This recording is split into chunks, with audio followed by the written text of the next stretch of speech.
Continuando a explicar os tipos de variáveis, elas podem também ser classificadas como sendo independentes ou dependentes.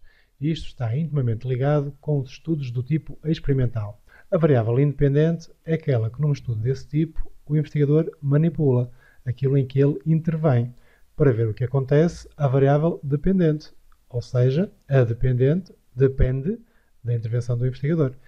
É o caso, por exemplo, do peso e da dieta. A dieta é a variável independente. O investigador submete os inquiridos a uma dieta. É aquilo em que ele pode mexer, aquilo que ele manipula. E depois vai-se ver se o peso depende, que é a variável dependente, dessa dieta ao fim de algum tempo.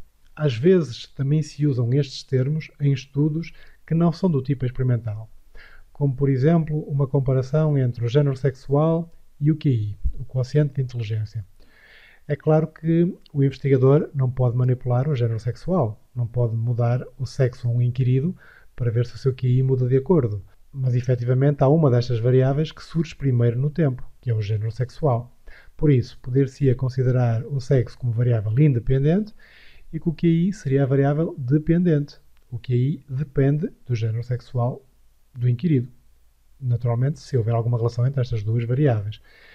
Existem também as chamadas variáveis atributo, que são aquelas que caracterizam os inquiridos, os sujeitos do estudo, aquelas que também são consideradas demográficas, variáveis demográficas como a idade, o estado civil, o sexo, as habilitações literárias, o local de residência e entre outras.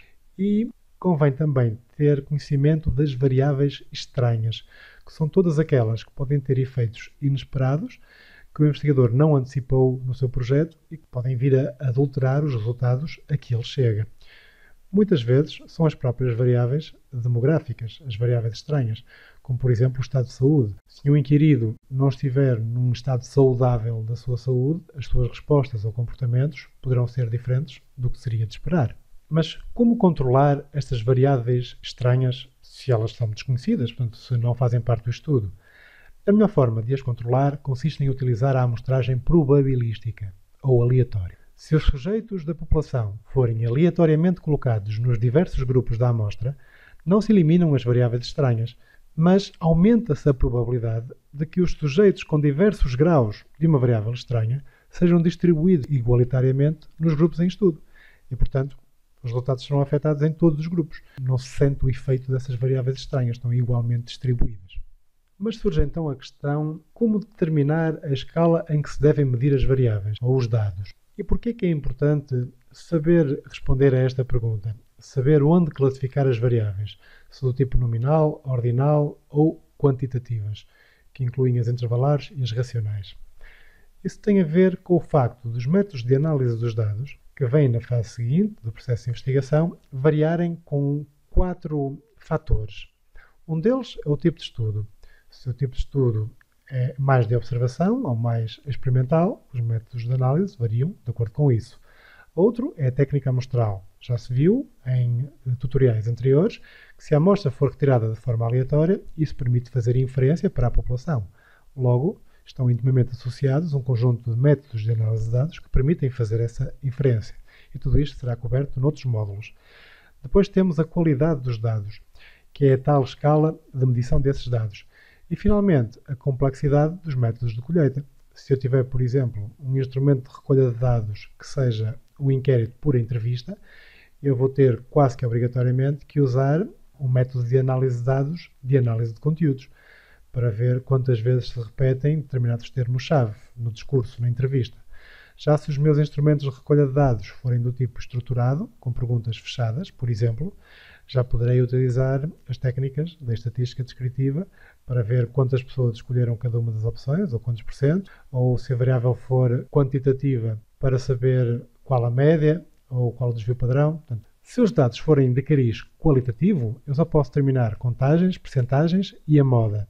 Mas já, se os dados forem de cariz quantitativo, eu já posso calcular médias, desvios padrões, variâncias. Aqui o que nos interessa é determinar corretamente a escala de medição das variáveis para depois saber que métodos de análise de dados utilizar.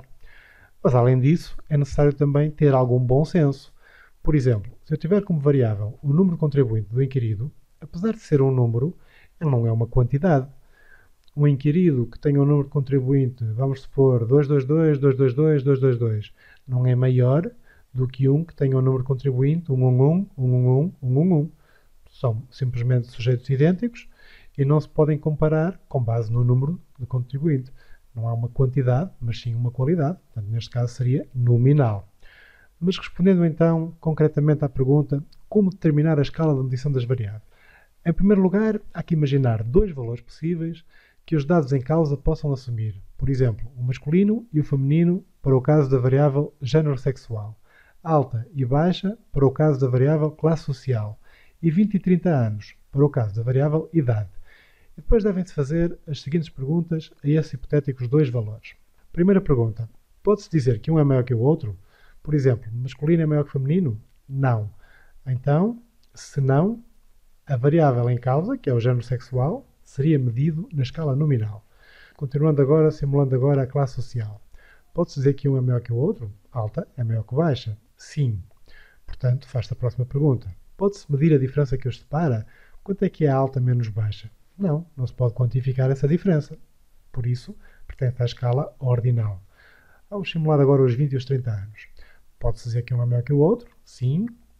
Pode-se medir a diferença que os separa? 30 menos 20 é igual a 10? Sim. O valor 0 significa ausência de quantidade? Sim. 0 anos significa que a pessoa ainda não existe. Não tem idade? Sim, seria a escala racional. Mas isso já é pouco importante, porque se entramos neste ramo aqui, já sabemos que a variável em causa deve ser medida na escala quantitativa. O que interessa mesmo é distinguir entre a nominal, a ordinal e a quantitativa.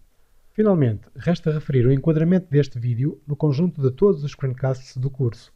Trata-se da terceira etapa da fase metodológica, que consiste em definir as variáveis, incluindo a determinação da sua escala de medição.